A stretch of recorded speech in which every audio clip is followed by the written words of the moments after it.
Como Federation y'abayimbi mawulire gasanyo nnyo okuva president wa Eddy Kenzo senior presidential advisor yatangazizza n'ategeeza nti mu weekend ba meeting president mu nsonga ezikwata ku corporate era mu nteekateeka eno deputy speaker yaliwo omukulu honorable Thomas Tayebwa yaliwo minister wa culture peace Mutuuzo akulira aba science engineer Shiba walogo baita Lilian Mbabazi ali ku body wa NCC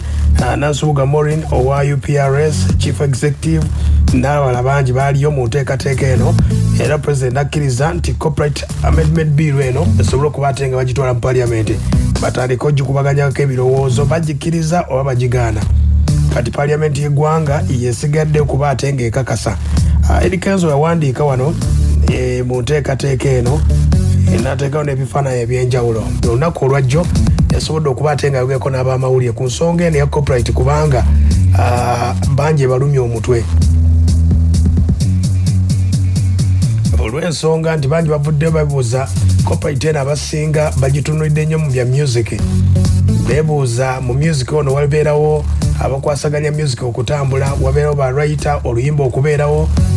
wabeerawo ba producer abagagga ba promoter abayambako enteekateeka eno muyimbi okubeera oluyimba nga lutambula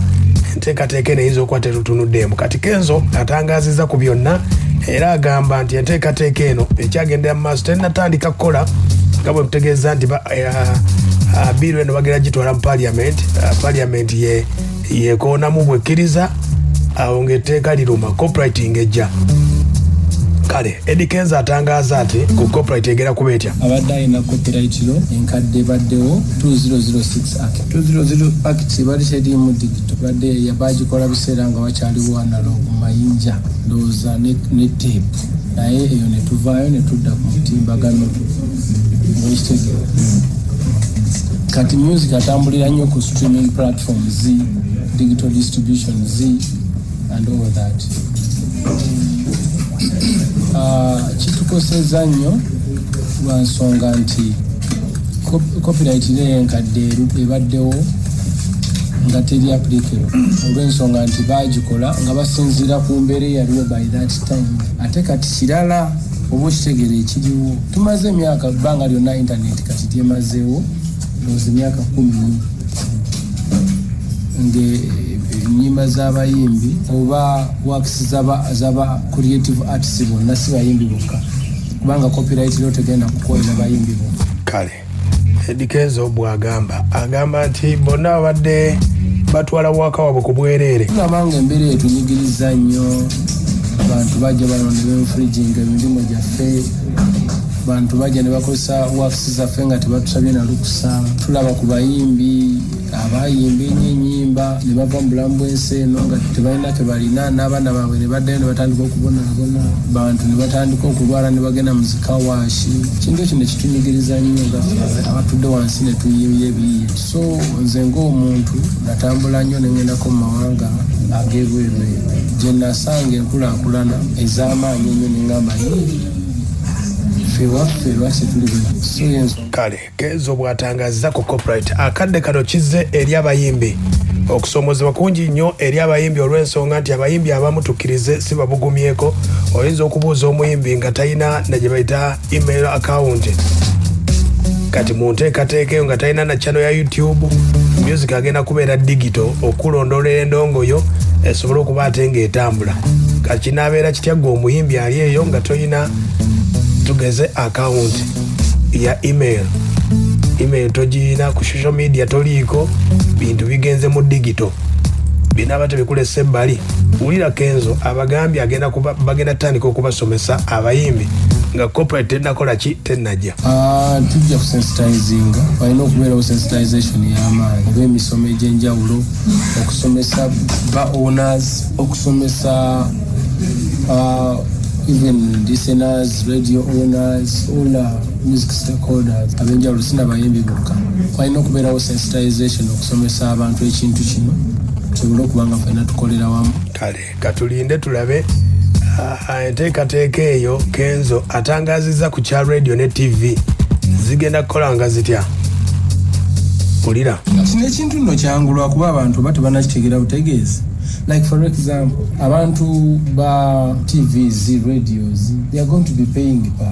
per year. But government omwaka mulambe enyimba z'abayimbi zonna ogenda kubozi kubira emitwalo 2 really pozinga naawe olimu kodo bukodo oba olimu yayi baga nti enyimba zonna gwe kubira emitwalo 2 omwaka mulamba osegere bo bali aba distributors they will distribute according to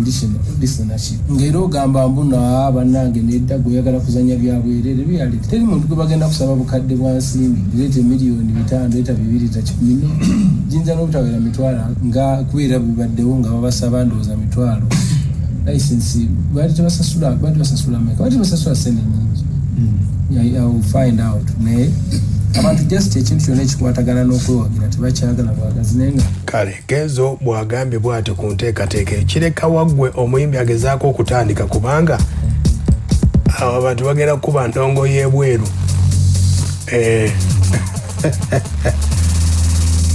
Eddy Kenzo ayogedde ku nsonga bagenda kulondoola batya amabaala radio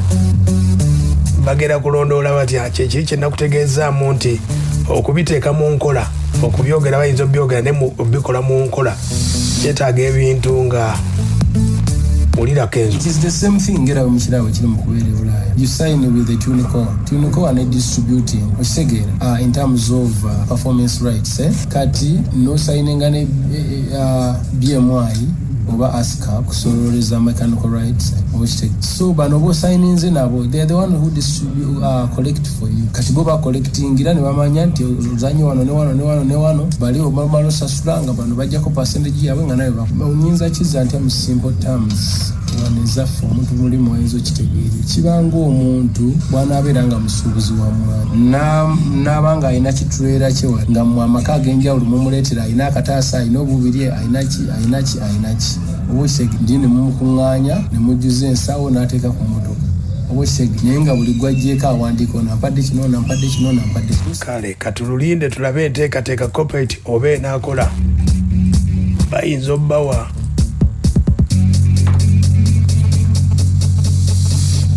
kapa mu kutiya n'ogiwulira.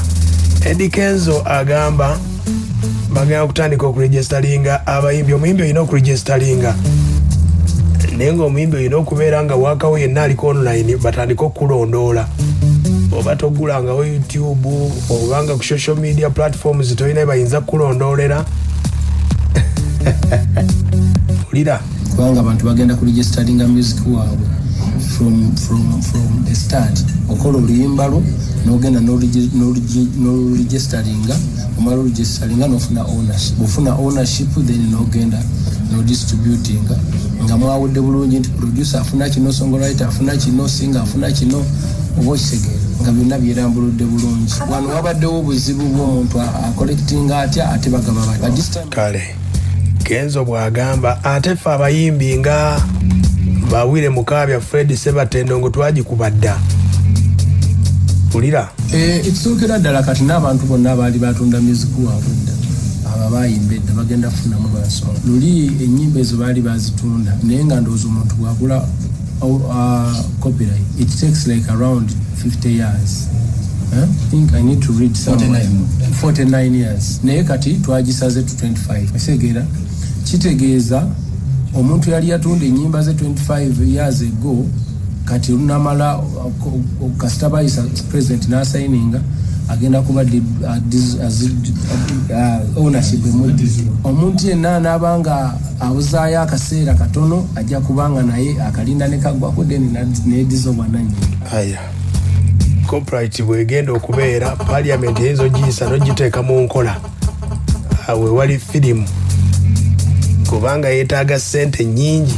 erina okubeerako. Kenzo wanaatangazizza music yenna ow'abazungu mulinako copyright nga mmwe abayimbi b'e Uganda oba Kenzo agamba atya wulira music yenna sina music yekka bonna bannabitone bonna as long as abayiiya they are all going to be protected. Music yenna bamusasulira si music wawalabika music yenna bamusasulira the only difference mu copyright mujja kuba mu percentage nti weeri akirizibwa zanyisibwako percentage bweti nowa wanakirizibwako kuzanyisa